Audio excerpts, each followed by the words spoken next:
Darius, God's message came to the prophet Zechariah, son of Berechiah, son of Edo.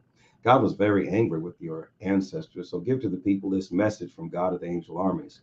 Come back to me and I'll come back to you. Don't be like your parents. The old time prophets called out to them a message from God of the angel armies. Leave your evil life, quit your evil practices. But they ignored everything I said to them, stubbornly refused to listen. And where are your ancestors now? Dead and buried. And the prophets who preached to them also dead and buried. But the message that my servants, the prophets, spoke, that isn't dead and buried. That message did its work on your ancestors, did it not? It woke them up and they came back saying, he did what he said he would do. Sure enough, we didn't get by with the thing. First vision, four riders. On the 24th day of the 11th month in the second year of the reign of Darius, the message of God was given to the prophet Zechariah, son of Berechiah, son of Edo. One night I looked out and I saw a man astride a red horse. He was in the shadows and a grove of birches. Behind him was more horses, a red chestnut and a white. I said, Sir, what are these horses doing here? What's the meaning of this? The angel messenger said, Let me show you. And the rider in the birch grove spoke up. These are the riders that God sent to check things out on earth. They reported their findings to the angel of God in the birch grove. We looked over the whole earth and all is well. Everything's under control.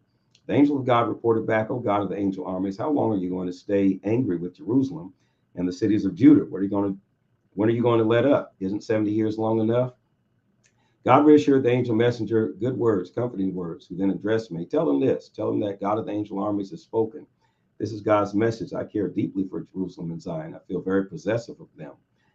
But I'm thoroughly angry with the godless nations that act as if they own the whole world. I was only moderately angry earlier, but now they've gone too far. I'm going into action. I've come back to Jerusalem, but with compassion this time. This is God speaking. I'll see to it that my temple is rebuilt, a decree of the God of the angel armies. The rebuilding operation is already staked out. Say it again, a decree of God of the angel armies. My cities will prosper again. God will comfort Zion again. Jerusalem will be back in my favor again. Second vision, four horns and four blacksmiths. I looked up and was surprised by another vision, four horns. I asked the messenger angel, what's the meaning of this? He said, these are the powers that have scattered Judah, Israel, and Jerusalem abroad. Then God expanded the vision to include four blacksmiths. I asked, what are all these about? He said, since the horns scattered Judah so badly that no one had any hope left, these blacksmiths have arrived to combat the horns. They'll dehorn the godless nations who use their horns to scatter Judah to the four winds. Zechariah chapter 2, third vision, the man with the tape measure. I looked up and was surprised to see a man holding a tape measure in his hand. I said, what are you up to? I'm on my way, he said, to survey Jerusalem, to measure its width and length. Just then the messenger angel on his way out met another angel coming in and said, run, tell the surveyor, Jerusalem will burst its walls, bursting with people, bursting with animals. And I'll be right there with her, God's decree, a wall of fire around unwalled Jerusalem and a radiant presence within. Up on your feet, get out of here, there and now, God says. So return from your exile. I scattered you to the four winds, God's decree. Escape from Babylon, Zion, and come home now. God of the angel armies, one of glory, who sent me on the mission, commenting on the godless nations who stripped you and left you homeless, said, anyone who hits you hits me. Bloodies my nose, blackens my eye. Yes, and at the right time I'll give the signal, and they'll be stripped and thrown out by their own servants. Then they'll know for sure that God of the angel armies sent me on this mission. Shout and celebrate, daughter of Zion. I'm on my way. I'm moving into your neighborhood, God's decree. Many godless nations will be linked up with God at that time. They will become my family. I'll live in their homes, and then you'll know for sure that the God of the angel army sent me on this mission. God will reclaim his Judah inheritance in the Holy Land. He'll again make clear that Jerusalem is his choice. Quiet, everyone. Shh. Silence before God. Something's afoot in his holy house.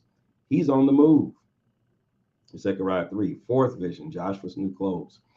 Next, the messenger angel showed me the high priest Joshua. He was standing before God's angel when the accuser showed up to accuse him.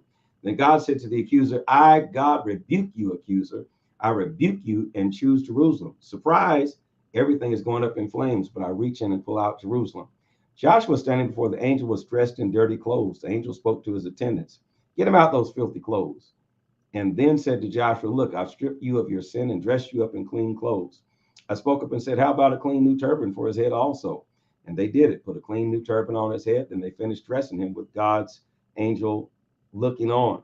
God's angel then charged Joshua, orders from God of the angel armies, if you live the way I tell you and remain obedient in my service, then I'll make you the decision.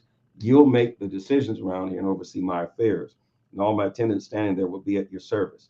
Careful, high priest Joshua, both you and your friends sitting here with you, for your friends are in on this too. Here's what I'm doing next. I'm introducing my servant Branch.